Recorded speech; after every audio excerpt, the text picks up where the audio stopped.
The same drug that I can get at CVS or whatever, I'm getting 40 to 50% cheaper directly from the manufacturer. If they're able to sell it at those kind of costs, why can't those prices be available to the entire market? Bariatric surgery, 5-10 years. Do you think it's going to I exist? don't think it's going to exist. I think those bariatric surgeons are going to open peptide clinics.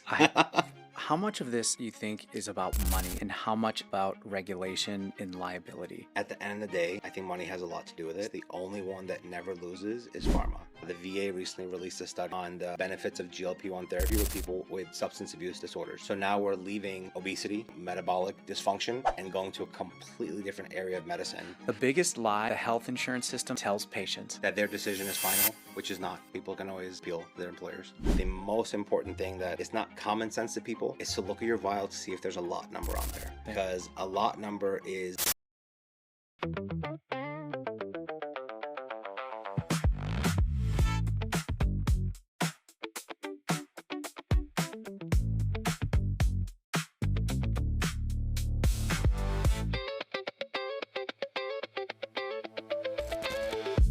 Before we dive in, a quick word about this community we're building together. The Peptides podcast exists solely to educate. We work incredibly hard to bring you the best guests in the space, doctors, researchers, pharmacists, innovators, because we genuinely believe that access to the right information can change lives. If this show is adding value to your life, please subscribe, leave us a review, share this episode with someone who needs to hear it. That's how we grow, and that's how we keep bringing you the real conversations. Now, a quick note before we get into it. Everything on this show is for informational and educational purposes only. Nothing here is medical advice, and nothing we discuss is intended to diagnose, treat, cure, or prevent any disease or condition. Peptide therapies and the topics we cover may be regulated differently depending on where you live, and results may vary from person to person. So please work with a qualified healthcare provider before making any changes to your health routine. Okay, let's get into today's episode. Hey everybody, I'm Steven Brzezinski. If you caught episode 1, welcome back. I'm very excited to talk to today's guest. He's got over 15 years in healthcare and pharmacy benefits world, and right now, there's no better person to explain why getting access to peptides and GLP-1s and innovative therapies is still such a fight. And we'll talk about where things are headed. Sam Aminov is a licensed pharmacist and he's currently serving as an account executive in the PBM industry. And for those that don't know, PBM stands for Pharmacy Benefit Management, and we'll be breaking that down today. He brings a rare combination of deep clinical knowledge and business perspective to see how the whole system actually works. He's based right here in the heart of Miami, and if you know anything about the health and wellness scene, Miami is basically the center of it here in the US, and this is exactly where you want someone like Sam to be. So, Sam, welcome to the Peptides podcast. We're really glad that you're here, and I wanted to start and get into this right away. And let's talk about you. Let's talk about from the beginning. How did you get into healthcare? And particularly, you've been in the pharmacy business for 15 years. What made you want to be a pharmacist? Yeah, sure. Thank you so much for having me. Happy to be here. Originally I grew up in New York, and I think my vision for career-wise, I always wanted to be going to finance.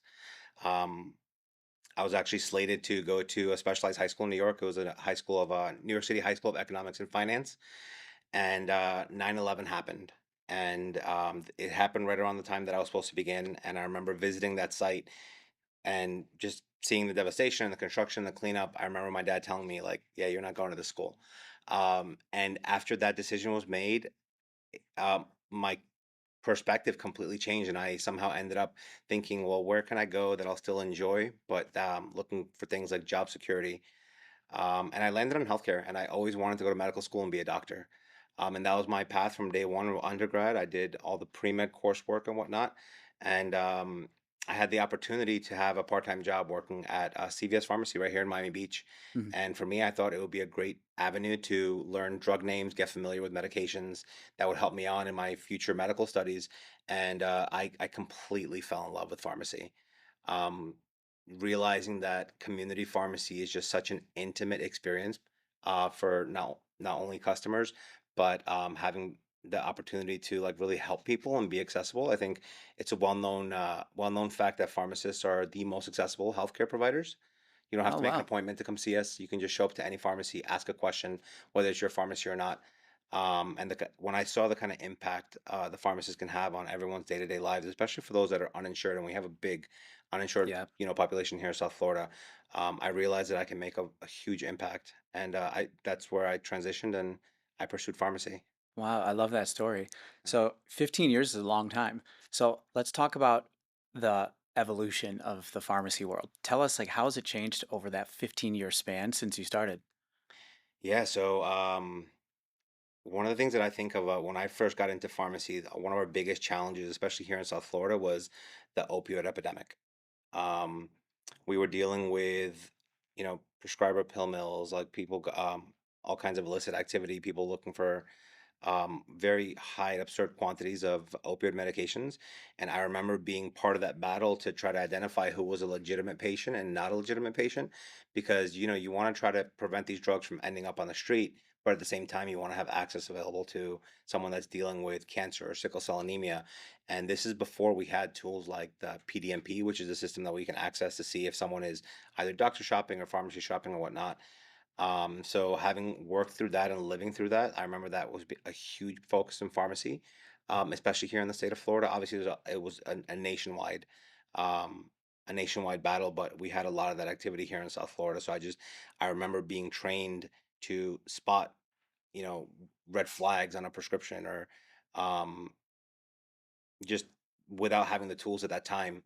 And then, we eventually figured that out as a profession, both from a medical perspective and also with state legislation. And we got the tools necessary, and that kind of like went away. It's still obviously on everyone's radar, but I just remember those were the days that when I first started in pharmacy, that's what everyone's concern was. The biggest concern was, opioids. And it's nice to see that the narrative kind of changed. And Hmm. like you mentioned, like Miami is the center of health and wellness. So now you see like the complete opposite, where people are looking for medications that will improve longevity, improve overall health outcomes, whether you're looking at obesity or chronic disease stage management or whatnot. The healthcare narrative has spun significantly since the opioid pandemic when I first started. So pharmacists are now in the weeds with, not just traditional medications, but also um, wellness and, peptides and Sure. uh, just longevity medicine, just functional medicine is becoming a big piece of it. And it's interesting because, we're in pharmacy school, we're trained on traditional therapies. So whatever is FDA approved, and we're not necessarily trained on things that some of our patients are using nowadays. Hmm. So we're kind of learning alongside our patients, just because you want to make sure that, people are using medication safely and effectively, whether it's something you get at the pharmacy or something that you might get through like a functional clinic. Got it. Very cool. So you're based in Miami.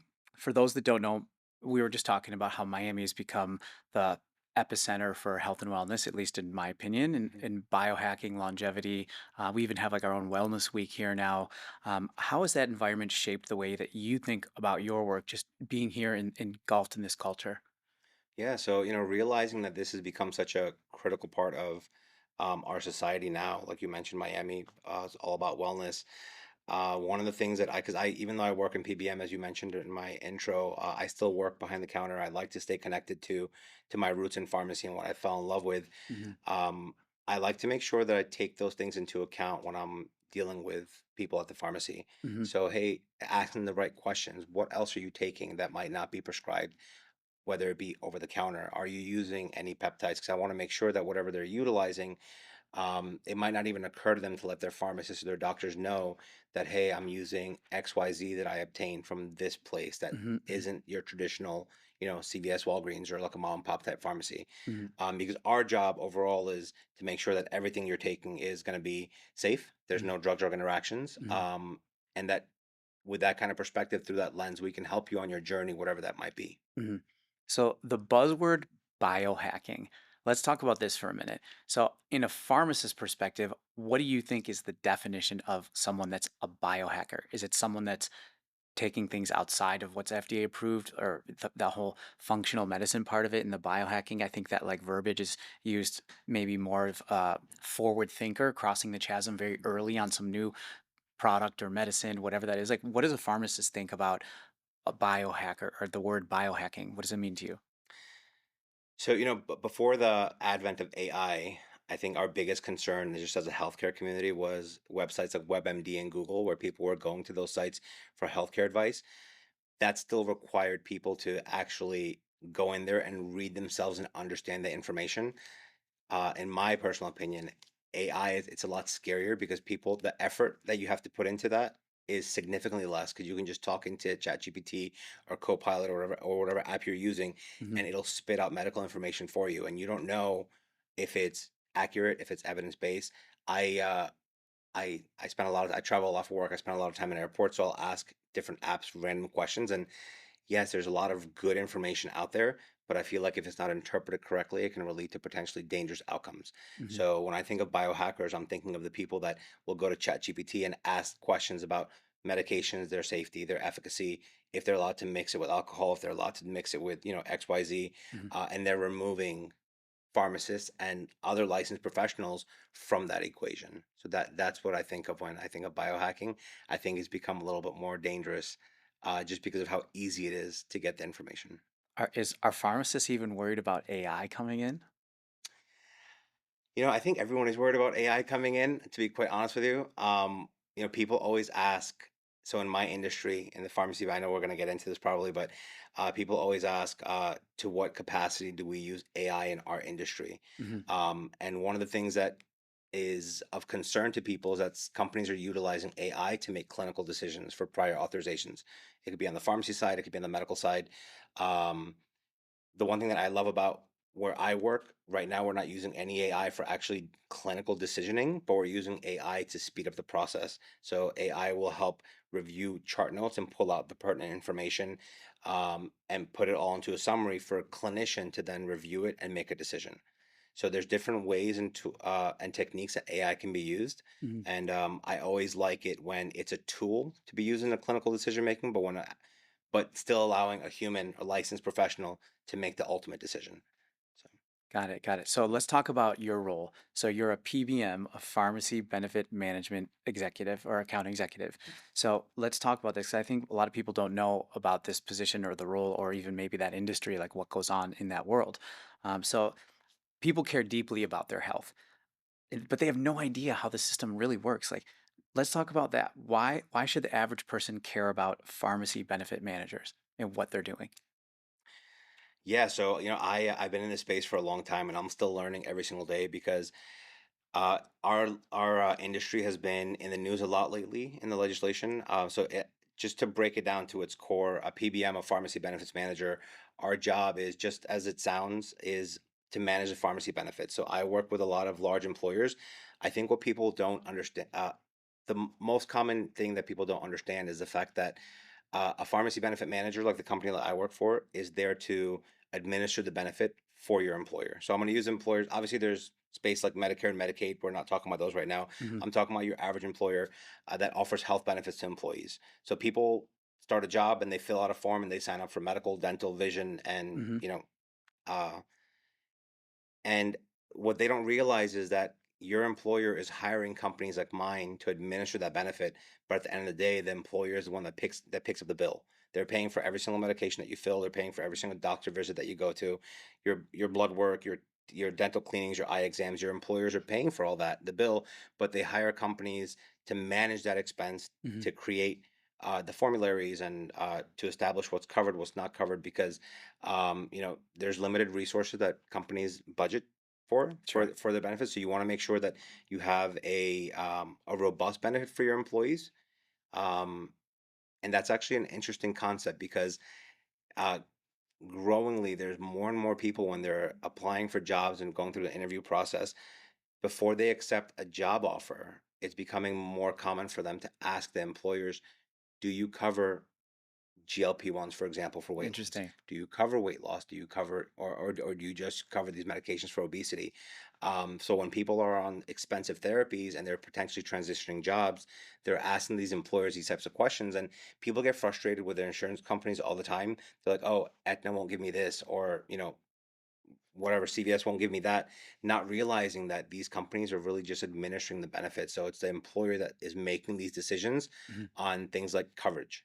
Yeah. So, Let's talk about coverage for a minute. sure. So, when someone gets prescribed a medication or a therapy, insurance says, oh, we don't cover that. So, are those employees or people now they have to cover all of that, or is the PBM the one making that decision, or is it the employer you said is making that decision? I just want to make sure I clarify that, like how the process actually works for. Yeah, so a common one right now is obesity, weight loss. Mhm, Talking about GLP-1 therapy specifically, employers make the decision whether or not they want to cover a particular category. mhm, So the PBM might be tasked with selecting which drug is covered. So you have, say, 5 or 6 drugs within any particular category. Of those, the PBM negotiates drug prices on behalf of that employer. They negotiate directly with pharma. So they might have a preferred drug. So like one PBM might prefer Mounjaro, and then another PBM might prefer Ozempic, or vice versa. mhm, Um, so, but at the end of the day, the employer decides whether or not something is covered. So if they want to, obviously there are things that they're required to cover. mhm, So when it comes to things like preventative care and things and drugs of that nature, but when it comes to like lifestyle type of therapies like obesity or drugs for weight loss or things like that, at the end of the day, we're administering the benefit on behalf of the employer. So if they don't want to cover weight loss because they realize it's too expensive, then they have the option to cover weight loss because it's technically not under like a mandated category. I see, I see. So things are changing fast. Yeah. Like a few years ago, GLP-1 was not a word. People didn't discuss this. There was no talk about peptides. It was, more talking about COVID. And it's just evolving so fast, especially in the pharmacy world. I'm sure this, uh, you know, change is happening and you guys are evolving as quickly as possible, trying to make decisions that give people access to these products and people can go on with their lives and do what they want to do. So let's talk about what's the biggest structural shift that you've seen in the last 3 to 5 years. I know we're talking about GLP-1s a lot here, but what else is out there? Is something moving in the right direction for patients? Like, give us a little insight on what you're seeing. Yeah, so I think the GLP-1 phenomenon is it's very interesting because when the drugs first came to market, it completely changed the ways we thought about type 2 diabetes.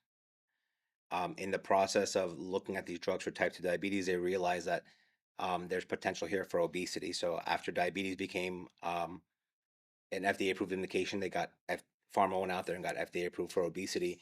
But we realized through trials, I always tell people we learn most about drugs not during clinical trials, but in the very last phase of drug development, which is what we call post marketing surveillance. So when the drug is actually made of it commercially available and it's open to the larger population, we start learning really what the effects of drugs are. So that's when we have things like expanded indications come out where we realize that this drug is not necessarily just good for or effective for diabetes and obesity, but now we have things that such as sleep apnea, fatty liver disease, major cardiac event reduction, risk reduction. Hmm. And there's other indications in the pipeline that are coming out. So they're realizing that because of all these disease states are related metabolically, so it's not just about sugar control, it's also about the effect that it has on like craving centers in the brain. It also has downstream effects on inflammation. So that's my long way of saying that what we originally thought was a drug class that's good for diabetes now has potentially 10 plus indications in the pipeline. So from an insurance perspective, how do we mm, prepare for that financially? Because we want to be able to provide these medications, but at the price tag that sometimes they come with, we have to get creative. So Hmm. one of the things that I thought was interesting, I had a discussion with one of the employer groups that I work with, is they realized that in order to provide coverage for obesity, for example, on a GLP-1, that it had to follow standard PBM PA criteria, Hmm. and PA criteria is um, very tightly correlated with the whatever the FDA approves. So you might have someone that is pre-diabetic, but the FDA approved criteria is, you know, for example, like an A1C of this. So if they don't have that on paper, it's not as black and white, then they won't get approved for the drug. But Yeah. then you have other people that don't necessarily want that might have the same disease states, but don't necessarily want to be on a GLP-1 therapy. They don't want to do the injections every day. They don't want to deal with the side effects, or they don't trust the process. But they potentially want to have like a wellness journey that's not traditional Sure. FDA approved medication. So one of the discussions that I had with my employers was instead of just allowing people that meet the criteria to have access to these medications, because at the end of the day, what are we really doing? We want our members to be healthier. We want our members just to help them out in their wellness journey. Is to allocate those funds that we would have paid just for GLP-1s for weight loss, for example, and create like a wellness fund so all employees can potentially have access to. Wow, that's And you amazing. and you can pick and choose. So if you want to go ahead and get your peptide, get your peptide. If you want to use that money for a Peloton, get a Peloton. If you want to use that money for, a hot yoga class or whatever wellness program, giving members the autonomy so that way you're not just um, providing that benefit just a small subset of your population, Hmm. but something that potentially all people in that group can benefit from. So Wow, I think it's that's a super novel cool. concept that I hope takes off. I hope so too. That sounds really interesting and giving people an option to actually pursue a little bit of a wellness journey through their pharmacy benefits without having to be sick. And so it's like a proactive approach, which what biohacking to me really is in wellness, in longevity. It's never someone being sick and being reactive. It's proactive health and putting it in your own hands. Now, here's where it gets really interesting for our audience. Our podcast exists because we believe that peptide therapy is one of the most powerful and underutilized tools in modern health. Yes, we know there's not a ton of data, but I think everybody that's on peptides or has these conversations knows a dozen people that said, oh, this helped me or this did something that I benefited from. And so, as a pharmacist, you have a front row to see how this is all playing out. People are coming to you with questions, people are getting medications, you're hearing success stories as well. From where you sit in as a pharmacist and someone that's deep in the benefits world, how do you see the peptide space right now in your eyes? Yeah, so I think I having the frontline exposure to it, living in Miami and being surrounded by the culture here. The one thing that I love most about being a pharmacist is how open, honest, and truthful people are Hmm. with you as a healthcare provider. They trust you with everything. Hmm. It's very common for me to know like not only who you are, what you do, but your family, what your hobbies are. I know who their doctors are. I know who their dentists are. It just becomes it's great relationship and you really get to know you have the ability to spend more time with that person Hmm. than a traditional prescriber would be because obviously you have people waiting in the waiting room versus at a pharmacy we're there for 12 hours a day, come chat with us whenever you want. Hmm. So we really get to know people, and in that aspect, um, I've recently learned a lot about truly how many people are actually using peptides because they'll come to the pharmacy and they'll say, "Hey, I got this peptide, but it didn't come with bacteriostatic water, or so I need your help sourcing that, or it didn't come with XYZ. Can you help me?" And in those interactions, I start asking, "Oh yeah, well, I would love to know more. What are you using? Why are you using it for? How did you find it? What kind of provider are you using?" So having that kind of them coming to me for help with a simple thing really allows me to have that uh, conversation with them, and I learn a whole lot more because Sure. I don't necessarily have the time to keep up with all the new trends in the market, but when you're hearing it at work, it's just an added benefit. So through those conversations, I think if done in a safe way and it comes from like a reputable source, Hmm. I think peptides have or any kind of non-traditional therapies, not just peptides, have the potential to just increase overall wellness Hmm. to prevent long-term chronic disease states. Yeah, wow, this is a really interesting conversation. I'm going to focus here really quickly on GLP-1s. Mhm. Um, they're exploding in popularity. I mean, the fact that GLP-1s generated more revenue than, AI in the last year is kind of it's mind-boggling.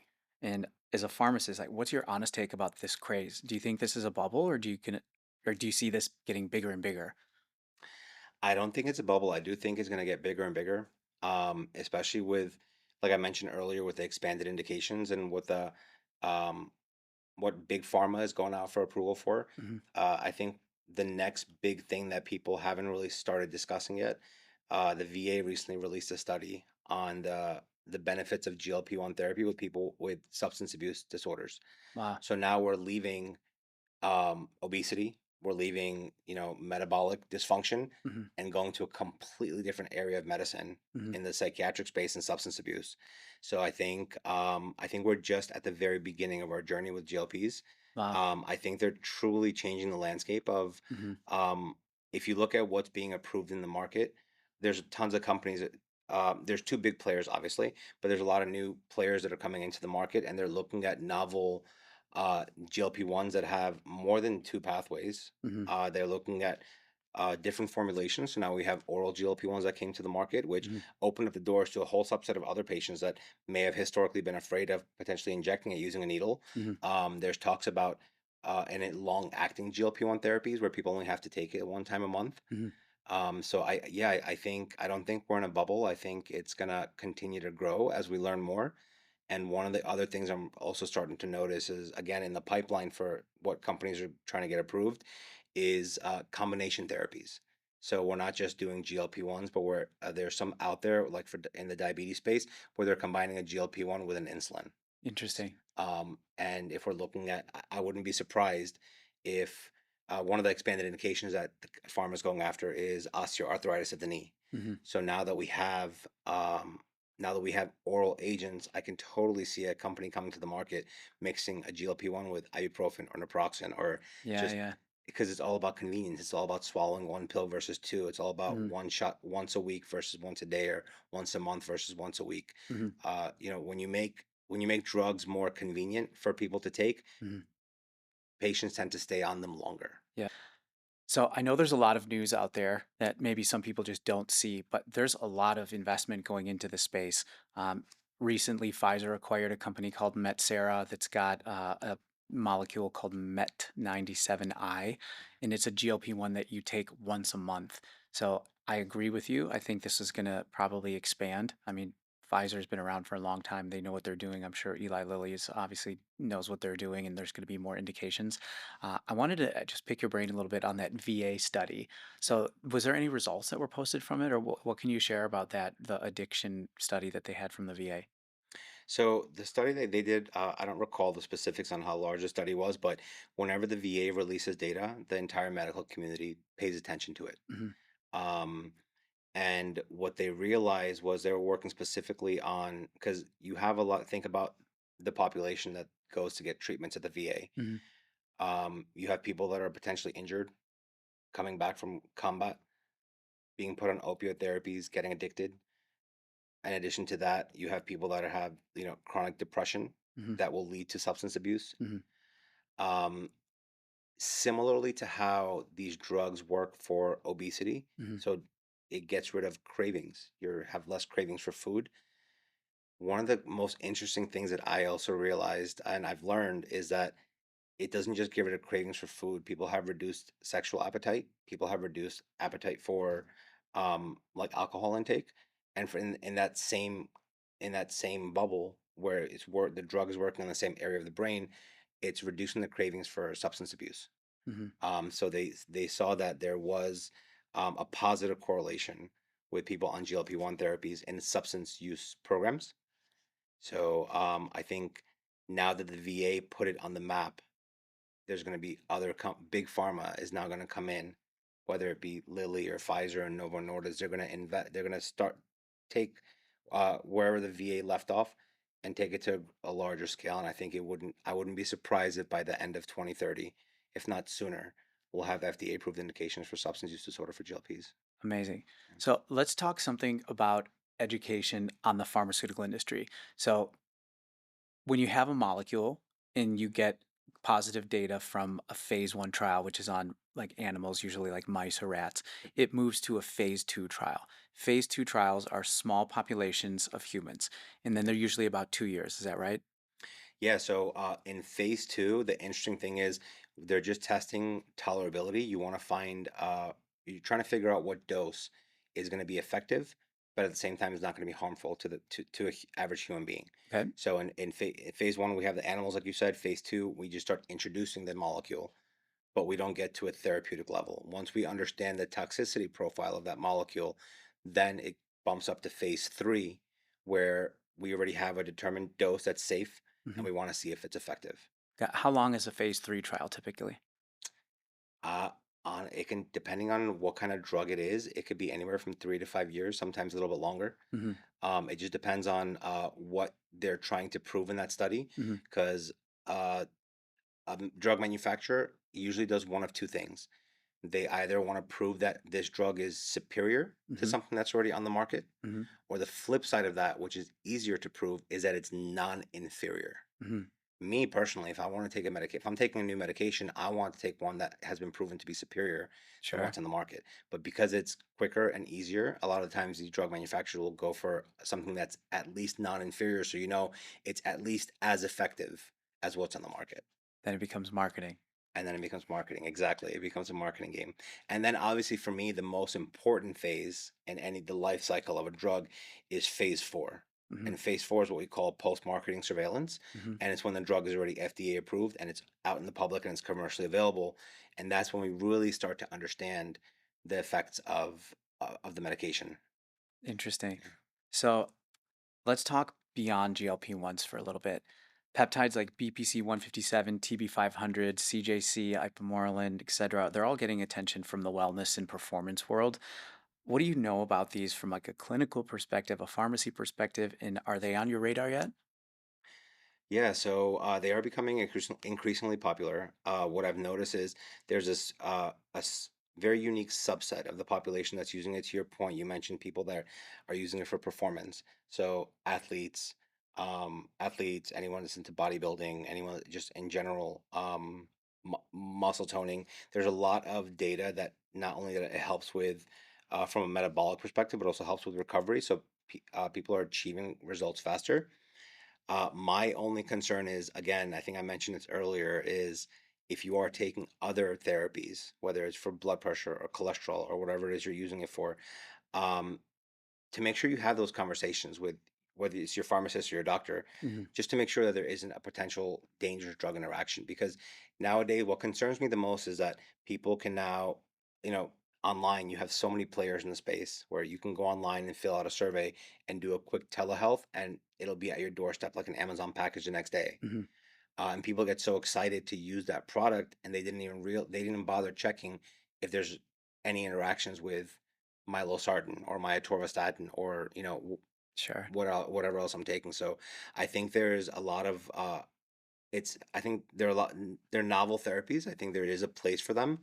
I just think it needs to be part of our mainstream discussion because a lot of times people put what they're taking for wellness in a silo and separate that from what they potentially could be taking for any other chronic conditions they might be managing.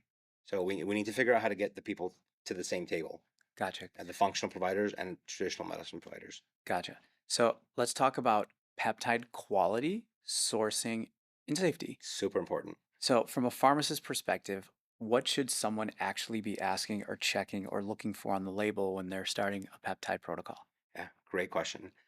Again, there's so many providers out there today, so it makes you wonder, which one of these are actually reliable and safe.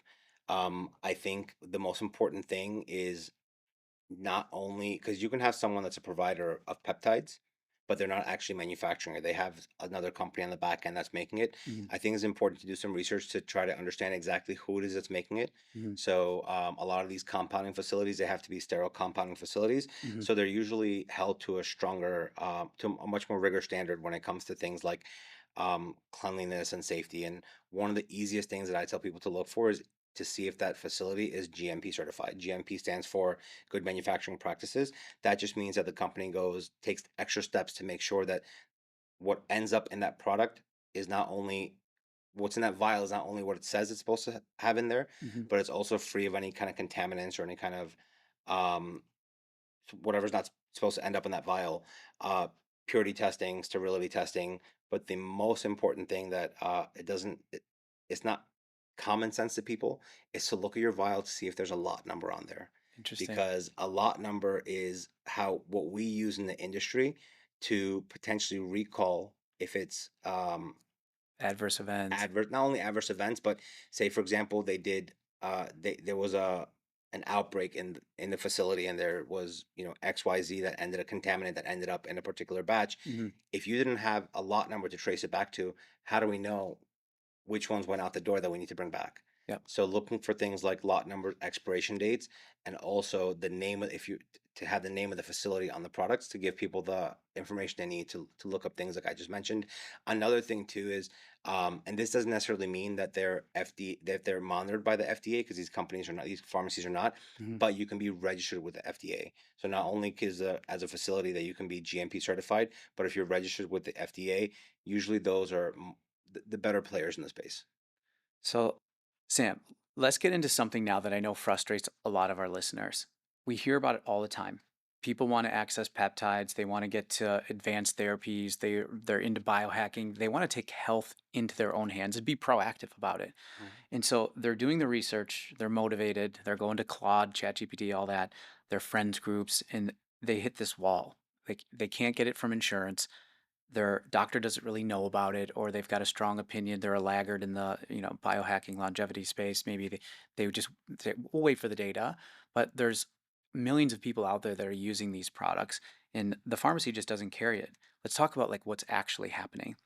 So right now it's hard for patients to access quality peptides potentially here in the US Yep. through conventional healthcare channels.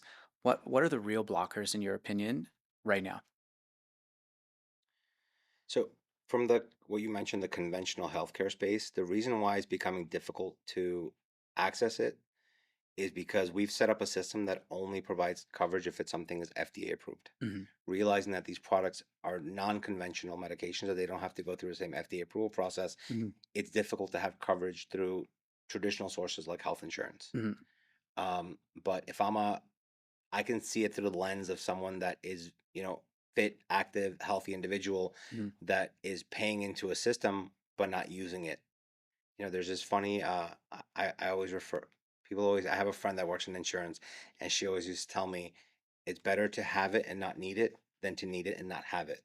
Speaking about insurance, um, well, there's so many people that pay into it's same thing as like paying for car insurance. You're paying into this fund that it's great if you don't have to use it, but what if instead of paying into that fund, you want to use those dollars for other things like peptides because you're trying to prevent being in a Sure. position where you have to use your traditional healthcare insurance. Hmm. So it's an interesting phenomenon right now because you have people that, um, to your point, don't necessarily have access to it.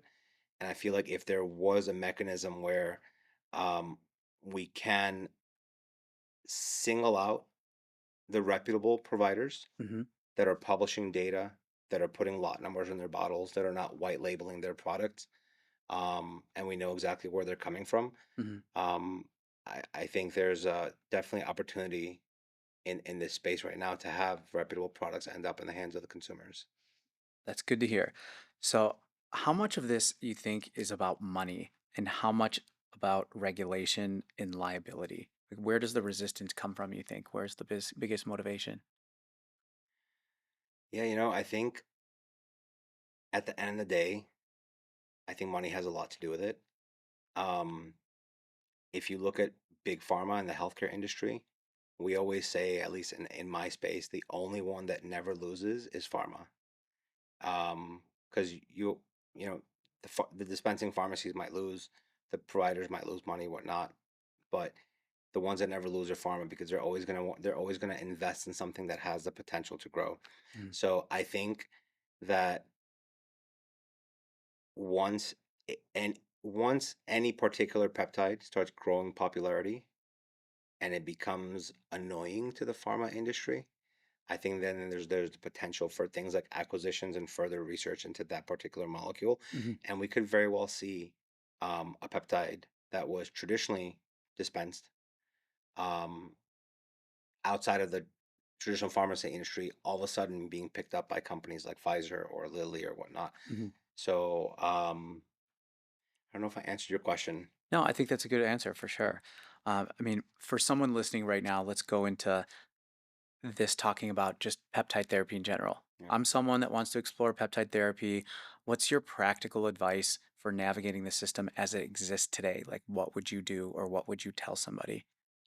I think it's very important to find an actual provider that can understand what your journey is Hmm.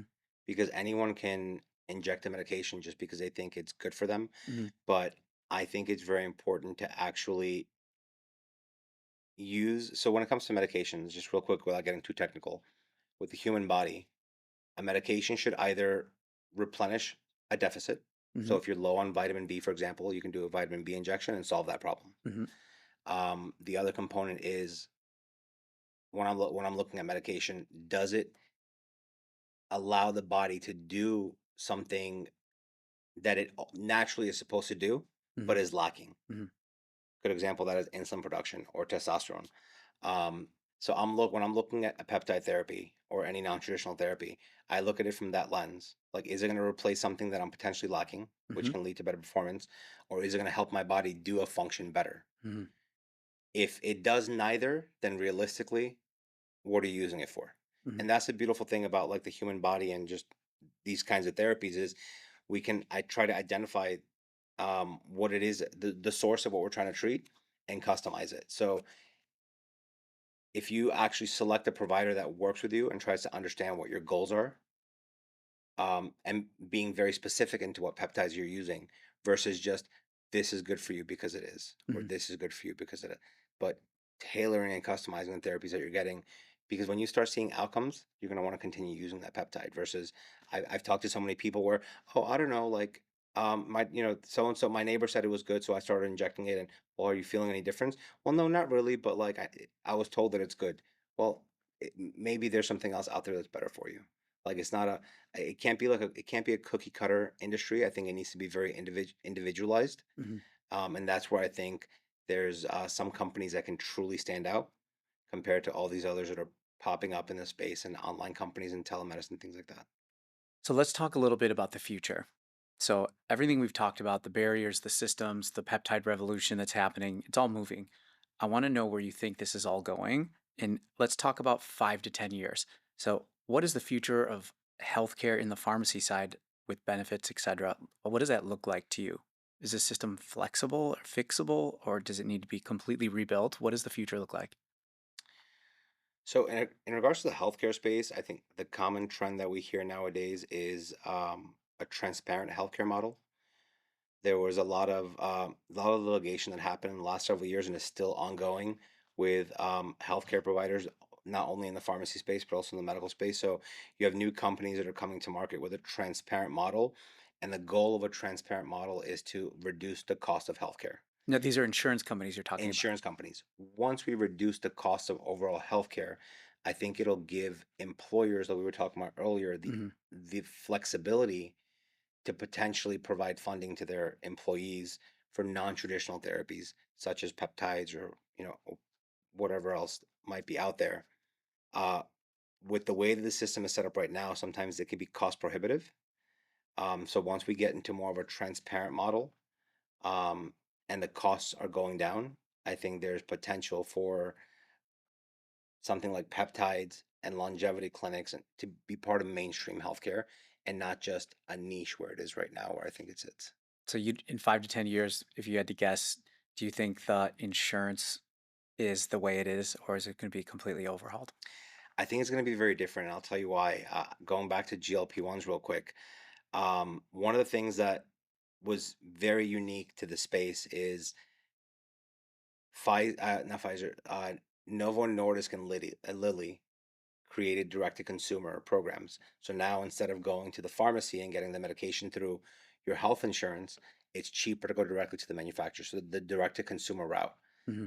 So That's brand new too. it's brand new, and that's creating waves in the industry because here we are trying to figure out how to make things affordable on the insurance side, but that same companies, Novo, the same drug that I can get at CVS, whatever, I'm getting it 40 to 50% cheaper directly from the manufacturer. Hmm. So if they're able to sell it at those kind of costs, why can't those prices be available, you know, to the entire market? So Hmm. I think that the dynamics of how we access drugs is going to change. Hmm.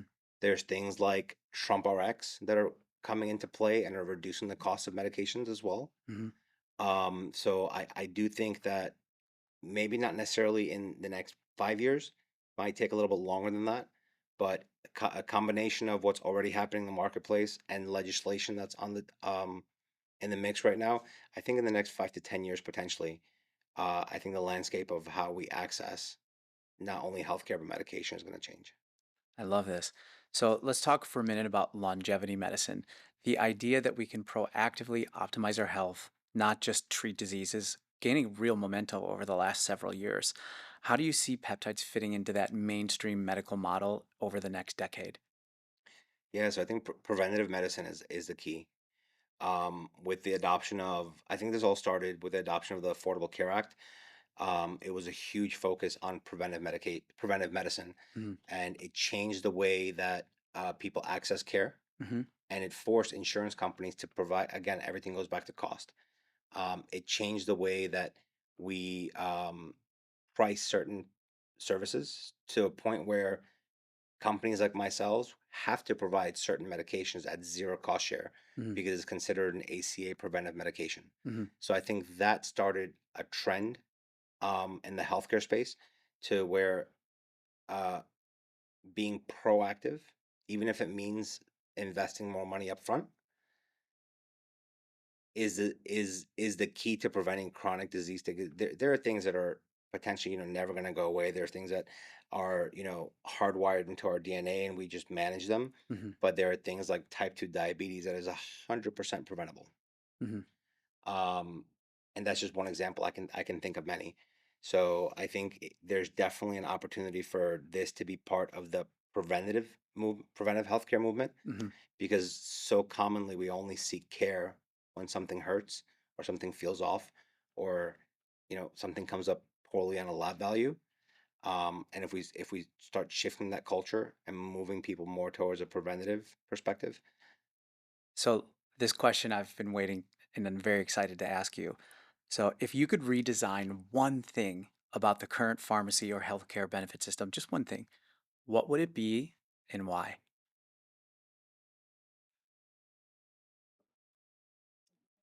I think I don't know if it would be reinventing it, but providing education. I feel like people price shop for almost everything out there except for their healthcare. People price shop for cars, people price shop for, their clothing, they price shop for all these day-to-day things, Mhm. but they don't realize that they can potentially price shop out there for their healthcare needs. So, and I think pharmacy is like a great example of that, where if you go to, I'm not going to call out any particular chain, but go to one of your big, pharmacies that's on every corner, Mhm. and they give you a price for a medication and it's something that you don't think you can afford.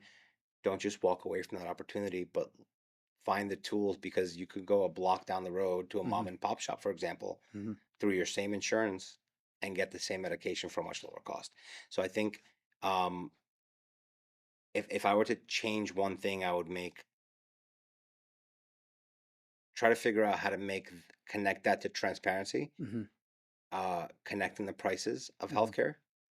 So, and educating people to, instead of not taking a medication or something that you need, Mhm. but find it, at, at something that's more cost effective. I love that. That's something I would And do. I want our listeners to know something too, that the pharmaceutical companies also have something called compassionate use. And so there's a huge allocation of funds every year that's given to compassionate use. And you can apply for medications to potentially get them for free if you don't qualify to pay for it or your insurance company won't cover it.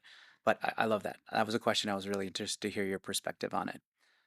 So let's talk about something that you're really excited about in the space. What's one thing on your radar right now that maybe people aren't paying attention to that you are, that you're just really excited about? Yeah, so I think there are some very novel next gen therapies that are in the pipeline that I'm particularly looking forward to. Um, I already mentioned earlier how we're leaving the times of, like, again, I do a lot of talks about GLP-1s. I Hmm. do a lot of studies on them. I have to keep an eye on trends because people always will ask me, like, what's the next big GLP-1? How much is it going to cost us? That type of thing. Um, I think not only are there going to be novel therapies coming to market in this space, but I think the market and the competition is going to start driving these prices down, so they're going to be more accessible to people. Hmm. And that's something that I'm most looking forward to, because as it is right now, I think these medications they're cost prohibitive, and in a lot of cases, they are completely changing people's lives. I mean, in the space of obesity, like, there's people that potentially qualify for bariatric surgery that didn't have to go through through such extremes. Hmm. I mean, Um, bariatric surgery, 5, 10 years. Do you it think it's going to I exist? don't think it's going to exist. I don't think I think those bariatric surgeons are going to open peptide clinics. I I believe that too. Yeah. I mean, I feel almost bad in a way for people that got that And it's a surgery good thing. already. Yeah. I think it's a good thing. That means people are getting healthier. Yeah. Yeah. Well, interesting. So this is a segment at the end which I love to do, and I call it rapid fire. And so I'm going to ask you a few questions. Just want a quick answer. First thing that comes to mind, just give it to us. And we've covered a lot of ground today, so I want to send you off properly. And I'm going to ask you now. Are you ready? Ready? All right, let's do it. So one peptide that everyone should know about. Retatrutide. The most overrated health trend that you see right now. Apple cider vinegar gummies. Wow, love that. What is the most annoying prescription to fill? Magic mouthwash. Magic mouthwash. Wow, we got to talk about what that is later. The biggest lie the health insurance system tells patients. That their decision is final, which is not. People can always appeal to their employers. Something patients should ask their pharmacist, but they never do. How long can this stay outside of the refrigerator? Sam, thank you so much for coming in. I really appreciated your perspective, and I think it will help to educate people that are listening. Uh, a lot of people don't know what goes on behind the scenes at the pharmacy. They think people are just behind the desk filling prescriptions all day, but you guys make decisions for people of America and especially how they get access to products. So, really want to say thank you again for coming in. Appreciate it. Thanks for having me. Happy to Yeah. be here. Yeah. So again, thank you guys for everyone that tuned in. I'm Stephen Brzezinski. Please follow us and support us. Our Instagram is at Peptides, and we'll see you on the next one.